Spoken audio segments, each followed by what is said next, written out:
Thank you, Madam Speaker. It's an honour to stand this morning in support of Bill C-245, an act to amend the Canada Infrastructure Bank Act.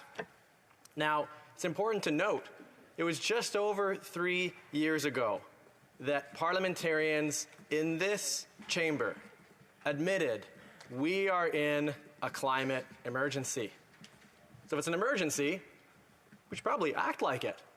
In fact, that's what international climate scientists have been calling for. As recently as their most recent April report, the co-chair said, it's now or never if we want to limit warming to 1.5 degrees Celsius, the internationally agreed maximum amount to limit, to ensure that we take action at the pace that science tells us is required.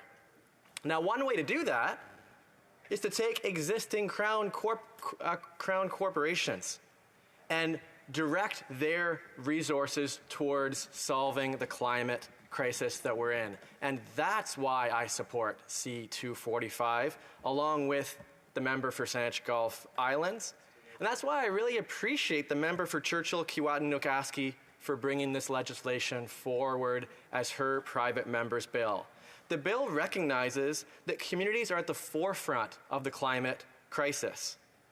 And as such, it shifts the priorities of the Canada Infrastructure Bank to be explicit about supporting climate adaptation and mitigation efforts, specifically in 3 ways. 1, removing parts of the Infrastructure Bank's mandate that allows it to seek out private investment. 2, increasing transparency of the bank by requiring regular reporting to Parliament. And 3rd, ensuring that First Nation, Inuit and Métis communities have a seat at the table on the board. As it stands today, well, the Canada Infrastructure Bank was established back in 2017, arm's length from government, with a budget of $35 billion. What an opportunity. Last year, the Parliamentary Budget Officer reported that it wouldn't even spend half of that amount over the next 11 years.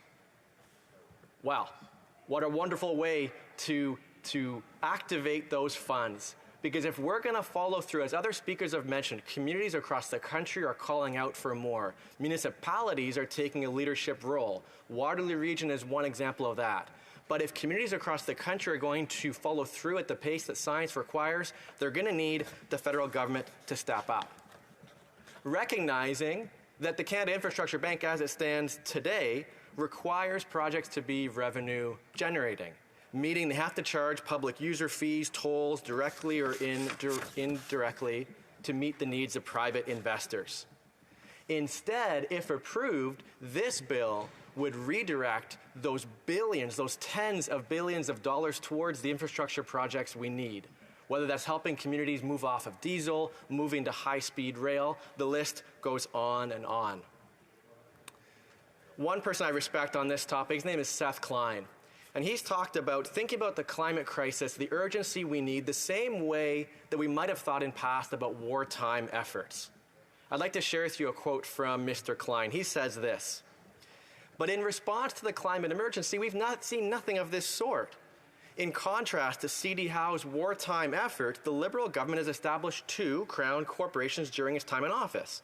The Canada Infrastructure Bank, a vehicle for privatizing infrastructure that has thus far accomplished very little, and the Trans Mountain Corporation, an ill-advised decision that makes all Canadians the owners of a 60-year-old oil pipeline. If our government really saw the climate emergency as an emergency, it would quickly conduct an inventory of our conversion needs to determine how many heat pumps, solar arrays, wind farms, electric buses we'll need to electrify virtually everything and end our reliance on fossil fuels.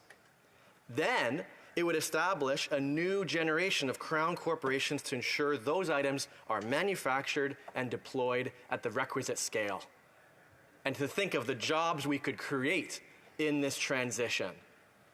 Good, unionized, well-paid jobs to transition our economy to that of the future. When I reflect on Mr. Klein's words and I look at what's in this bill, that's what excites me about this.